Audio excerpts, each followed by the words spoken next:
Hello, everybody, and thank you for joining me for my podcast. This is one of my favorite topics that I really like to discuss because a lot of people think that they are great communicators, and they're actually they communicate, but they're not really communicating in detail, which I feel that that is something that's in need, not just in the workplace, but also with your partner or as well as any type of relationships with family members.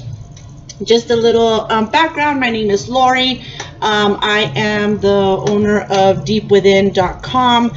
I am a certified life coach, and I have been making different podcasts to show you bits and pieces of the different topics that I can actually help with in your own lifestyle. If you're needing help, learning how to make set up goals either at work or set goals in relationships, I'm able to go ahead and assist you with that.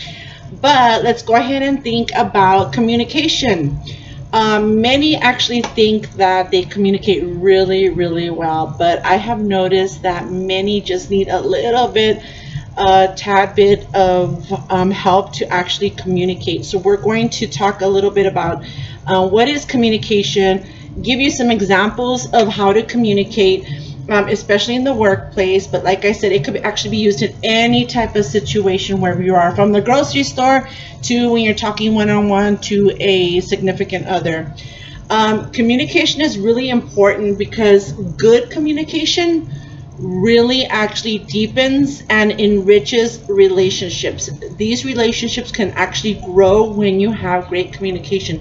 They can grow, they can blossom, but I have experienced that poor communication actually can lead to very damaged friendships, they can be damaged partnerships, and even to the point of loss of respect because they're not communicating correctly.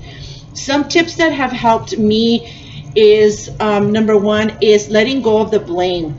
Now, an example of this is at work. It could be where someone made a mistake, and you go up to them and you're like, "Oh my God, you made a mistake on this purchase order. Don't you know how to do it already? I already showed you how to do it. Don't you get it?" Now, that is communicating. It is, but in my opinion, I think it's best that if we reword that kind of communication to kind of sound a little bit like this. "Hey, you know what? There was an issue with the purchase order. Why don't we take a look at it together and see how we can fix it? That way we can figure it out together. And if you need any help, I'll be glad to help you again if something seems to be confusing for you." That would be a better communication style where you're actually going to get something done. That's a good example of letting go of the blame. Don't go right away into blaming that person for a mistake or communicating it that way. A second tip is that we need to keep reminding ourselves and keep in mind that, you know what, nothing is really black and white. There actually is a gray area when you actually have two separate different viewpoints. Realistically, it's okay to have different opinions and feelings for certain things. The way that I think of it is, can you imagine if all of us felt the same way, felt the same thing about everything? I mean, honestly, that would be really boring. We really wouldn't have anything to talk about when you really think about it. Plus, differences can actually help us to learn how to communicate and how to communicate effectively and thoroughly. One thing that I appreciate about this point is that partners, especially, need to make sure that they are not sacrificing or agreeing with their partner on everything. That's a little dangerous because no one should ever sacrifice your individuality and your opinion. Keep in mind that disagreements can actually really lead you to a closer relationship with your partner. A good example of a bad communication actually looks like this in a relationship, or even in a friendship. Really, you think that way of his speech? That's dumb. He made no sense. Don't you see what he was talking about? Didn't you hear what he said? Now, once again, that person is communicating, but really, what are you getting out of it? A better example of communicating would be something like this. I never thought about it that way. I still think that his speech was not that great, but in my opinion, he could have done better talking about, and then you go into the detail. Now, in a working point for you, it can kind of look something like this. Okay, that was an example of in a relationship, but in work wise, it would look something like this. This would be a negative type of communicating. So you have two workmates, and one of them states, why are you agreeing with the manager? He doesn't even know what he's talking about. You're such a follower. Alrighty, once again, yes, that person is communicating, but a better type of communication style and example where you're actually going to get somewhere would be something like, you know what, I just don't agree with the manager in this decision, but hey, you know what, that's my opinion. I'm going to go ahead and talk to the manager myself and maybe give him my opinions on this new process. Do you see the difference of how communication styles can lead to a better opening, a better type of communication to the other person? The third thing that I practice myself is that we need to focus, and we've talked about this before, is that you cannot control anybody else. The only person you can actually control is yourself. People are so caught up in trying to control and trying to be right about the things that they can't even control in the first place. So, for example, they try to control people's circumstances, they try to control the outcomes, but it's funny because you know what? In the end, these people don't realize that they're actually losing control of themselves. Now, what this can look like in a relationship is you have two people in a relationship, and one states, oh my God, why don't they listen to me? Why can't they see I'm right? Fine, do what you want. You'll see in the end. Okay, another type of communication, but I think that a better type of communication style would be something like this. Well, I hope things do work out for you. If not, let me know how I can help. See the difference between the two? One is not so confrontational, and the other one is kind of like open-ended questions that would help. Now, the fourth tip is the golden rule. Many of us have lost what the golden rule is, and that is to treat the person like you would like to be treated. Trying to keep calm makes such a bigger impression. Using bad language, your tone, yelling, would you want someone to actually act like that towards you?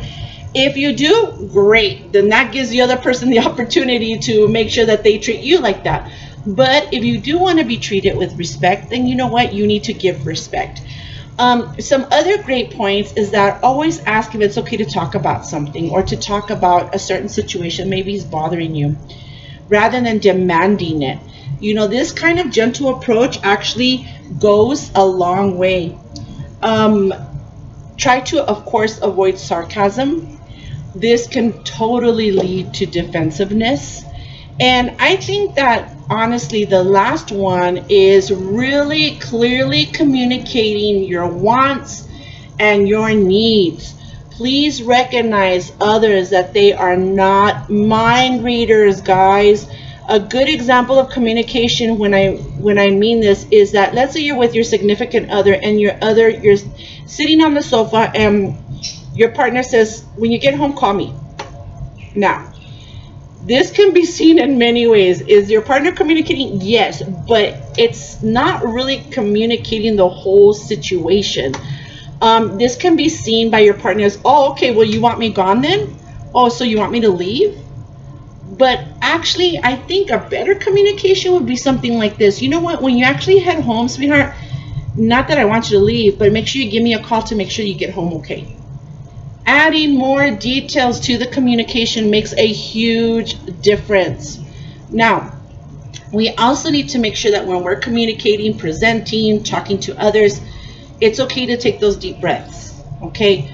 put your thoughts together. It's okay to put those thoughts together. Sometimes I even tell my staff or anybody I'm talking to, I'm like, okay, you know what, hold on, let me put my thoughts together, because I want to make sure that I'm doing the golden rule and I'm putting these thoughts together to make sure that I'm not going to sound defensive. How would I want this person to explain it to me so that I don't sound like I'm trying to cause conflict? Now, always remember, the way that you want someone to communicate it to you, then communicate it back to them.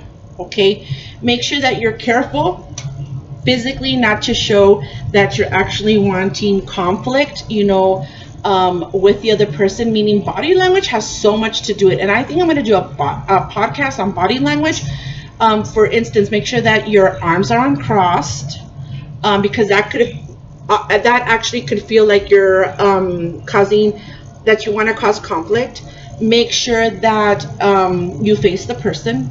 Try not to be twirling your hair or picking your hands or fingernails, because you can also come across as like you don't care, this is no big deal. All of that is communication style with body language. Now, one of the most important as well, and I think I'm going to end it with this one, is you need to be tactful. Some people just don't have tact. You can practice tact. I think I'm going to do a podcast on this, because some people have no clue how to make a point without making an enemy. They have no clue. Now, what this looks like is, let's say that I'm at work and I go and somebody's parked in the wrong parking space, and I go, excuse me, you're parked in the incorrect spot. Can't you see? Can't you read where the visitor's parking is at? Okay, they're communicating what they need to say, but that's kind of a conflict. You might be causing a little bit of trouble there. A good way to communicate something like this, in my opinion, of course, is it would look something like this. Excuse me, I'm sorry, but you know what? You're actually parked in the personnel parking spot. Let me show you where the visitors parking is, because I really wouldn't want you to get towed, because I know that really does cost a lot, and I wouldn't want that to happen to me. So I want to show you where you can park. You see the difference? Add more details. That's okay. Make sure that you're able to communicate and make your point across in a very simple manner. I hope that this has helped you a little bit. And please share this information if you think that maybe somebody could be helped with communicating properly. I'm always here to help. You guys know my website already, and if you like this podcast, please give it a thumbs up. I really appreciate your time. Thank you, everyone. Talk to you soon.